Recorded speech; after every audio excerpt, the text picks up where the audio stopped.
Practical Business is back. Before anything, we would like to acknowledge our viewers from Taiwan, Brunei, South Korea, Hong Kong, and other parts of Asia where GNN is being watched right now.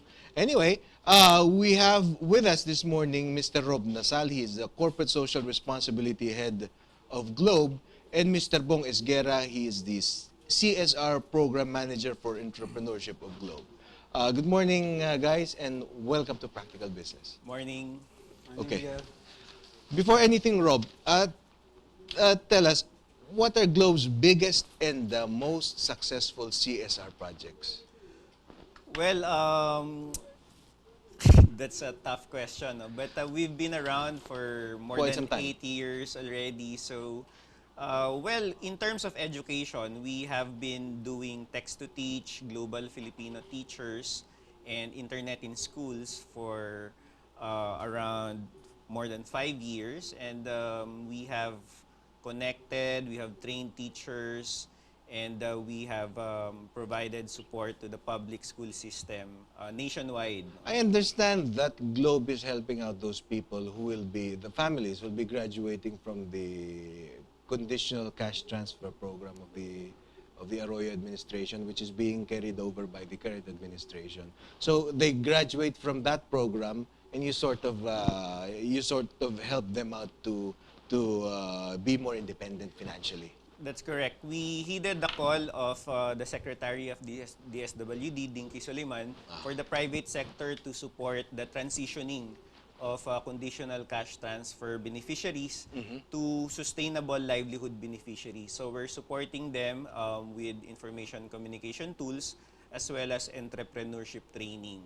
So the training is easy. Basically, you sponsor classes, but the ICT tools. I mean, do you give out laptops or what? No, through the use of mobile technology and the GCash platform, we are promoting the habit of savings for these beneficiaries who will be transitioned to sustainable livelihoods that will also provide access for them for micro-insurance and microcredit.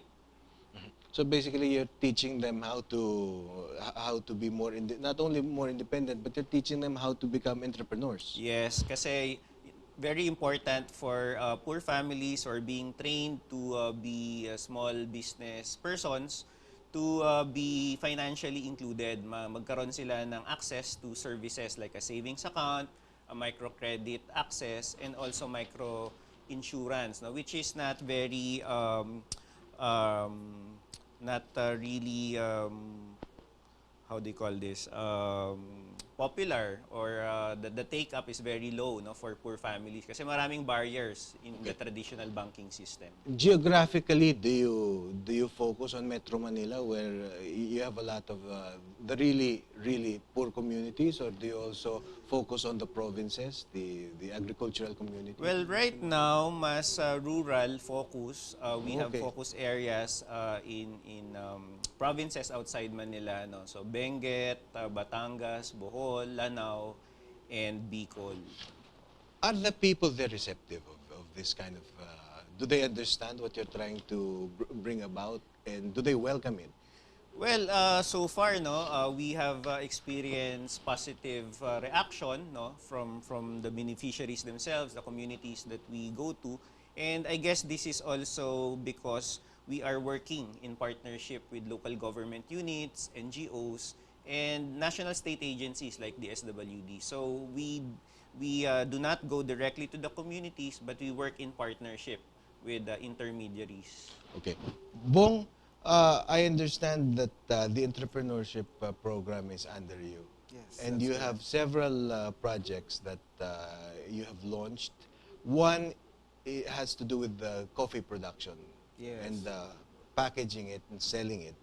And then you have these eco bags, Yes. which are being made by your beneficiaries, the communities that benefit from your CSR program. Tell us something about that. Alright, so for the coffee, no, we've partnered with a social enterprise called Bote Central, wherein they provide this one, no, yan, Okay. freshly roasted yan, August 1. So for example, this coffee, what Bote Central does is that they provide small roasting units and nationwide. So what we actually provide them is the internet facility so that production and sales data production and sales data is sent to Bote Central, no? So ngayon, at the same time, yan. So we've labeled it My Fair Share Coffee. Yung innovation na ginawa namin dito is that we've actually introduced the coffee into our Globe offices through vending machines, and at the same time, Bote Central also provides coffee servicing sa mga conference rooms and training rooms namin. So in other words, you train them how to process the coffee, then you essentially buy it and put it in the vending machines Yes, inside your building. Yeah, so it encourages farmers to plant more because they earn more since it doesn't go through middlemen already. And it's not a dole out basically. You're teaching them how to be financially independent. You're teaching them how to be not just peasants or not just poor agricultural folk. You're teaching them how to become businessmen. Yes, by providing market access, no. When you say market access, you're talking to the relatively small community of Globe. But do you envision this as something that can go further or beyond the Globe community? Yes, actually, when you talk about the Globe community, it's quite huge already, and it's a captured market. We're almost 6,000 employees. Yes.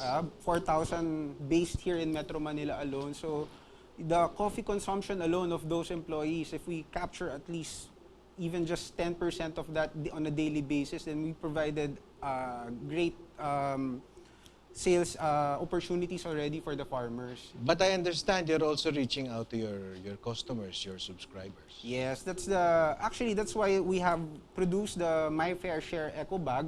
It's being sold in all Globe stores nationwide. So the idea is, for example, if the subscriber opts to purchase the Eco Bag, his newly purchased phone that comes with a plan will be placed inside that for a minimal fee of 99 pesos. And this is a hot thing right now since after Ondoy, everyone's been making the switch to biodegradable material. Yes, that's And, one of and the... in fact, they've been banning the plastic bags now. So the reusable bags are the in thing right now. You mentioned that this is being handmade by a women's organization based in Santa Maria, Bulacan. Yes, we're working with Gifts and Graces Fair Trade Foundation, which is actually a marketing non-government organization that helps the Kaibahan Women's Association that's based in Santa Maria, Bulacan.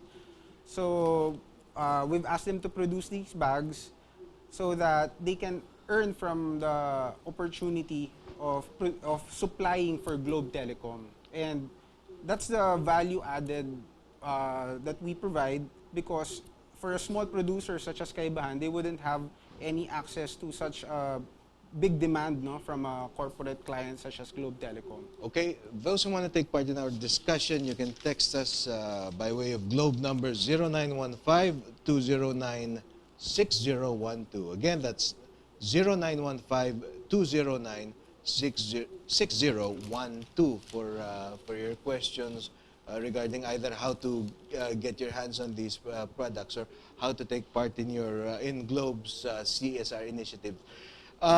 Is your corporate social responsibility initiatives open to say not exactly the very poor communities, perhaps the OFWs who would like to transition to other livelihoods because maybe they want to retire from their jobs abroad? Of course, for example, one particular need that OFWs might have is for their savings, no, to be channeled into entrepreneurial activities.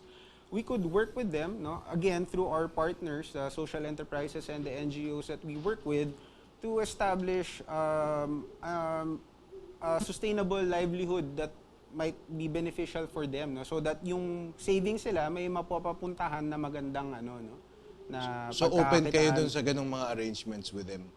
Anyway, itong mga OFWs na to, they make up, I would think, a huge chunk of Globe's clientele because a lot of them still maintain their what's that? Their SIM cards. OFW SIM. The OFW SIMs. And I guess the arrangement is they have either their husbands or their wives load them periodically so that they can call or text. Yes. Diba? That's basically how it works. Do you consider the OFW market as a very strategic market of Globe? Well, of course. Kasi Globe is all about communication. And as you know, nagbago na yung Filipino family. No? So Yes. part of the modern Filipino family would be members working outside the Philippines. And it's all about communication. It's all about internet, connecting people and being part of enhancing the relationships in the Philippines. So we consider the OFW community as a huge part of the Globe business chain. Okay. You've given special attention on the education part of the training part of corporate social responsibility. What do you think are the basic components, the musts that you have to teach a family for them to attain financial independence? One is, I guess, some level of savings, cash management. Of course, the skills, teaching them the skills, because they may have their respective indigenous industries wherever they came from. But basically, what are your thrusts? Well, as a corporate social responsibility program, we have 5 major components. No? So una, yung good governance. So we believe that there has to be a good ecosystem, no, for social and economic inclusion to happen. No? So kapag walang peace, walang orderliness, walang magiging progress, no, at the barangay level. So we also deal with that. So yung gobyerno, kailangan tinututukan nyo rin. Mga local government units, pero kami at the grassroots level, yung lowest political unit ng barangay. So we support the training of barangay leaders, mga kagawads, yung peace and order committee, kasi importante yon, no? Security and orderliness. So kung meron tayong mga viewers dyan na mga members sila nito mga BSDO, mga barangay, barangay units, no? Oo, we welcome, no? We welcome opportunities to partner with mga barangays, lalo na yung mga barangays na malapit sa mga nag-host ng mga Globe assets, yung mga cell sites, mga towers. No? Yes, So, you also need them to protect your infrastructure because there have been unfortunate events in the past. so it's a win-win situation naman. And then we also are involved in ICT for development, or information communication technology for development, helping the education system, health, as well as yung mga social protection agencies natin. Conservation also, and volunteerism. No?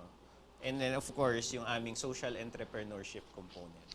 Okay, before anything, we have an update from our London bureau regarding the Olympic Games. I know that there are a lot of Filipinos in London. In fact, there's a Little Manila, not in London but in Liverpool, which is the birthplace of the Beatles. Anyway, our London bureau chief Joy Mesina reports. It was no doubt that last Friday's opening ceremony was a massive success. An estimate of 4 billion people watched it worldwide. At exactly 8:12 in the morning, London's iconic clock tower Big Ben has struck 40 times for 3 minutes to mark the official start of the Olympics. Thousands of bells across the UK have rung during this historical moment. It was a special moment because it signifies the beginning of the Olympics, and because this is the 3rd time Britain's held the Olympics. In my lifetime, it's probably never going to happen again. And it's an iconic clock. It's a great clock. It's been renamed Elizabeth Tower. It's felt good. Makes you feel proud to be British. Yeah, proud to be British. 4, 3, 2, 1.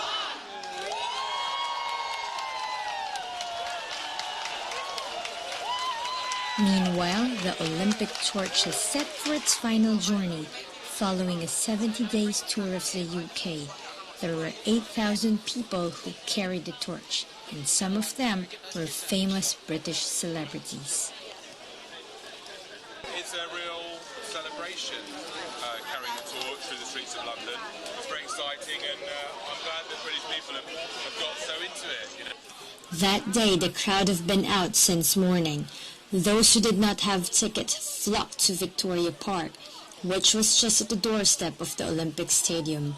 A huge screen was set up in the park for a live telecast of the opening ceremony.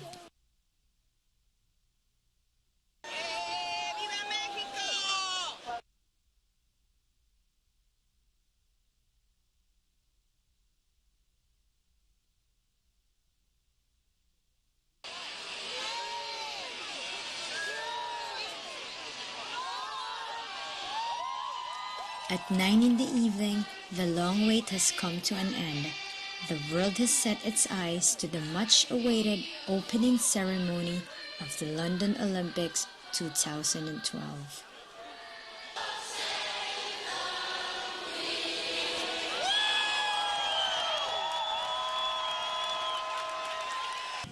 Days ago, 80,000 people were here to witness the spectacular opening ceremony of the London Olympics 2012. For those who were not lucky to get inside are given a chance to have a glimpse where the biggest sporting event on earth was held.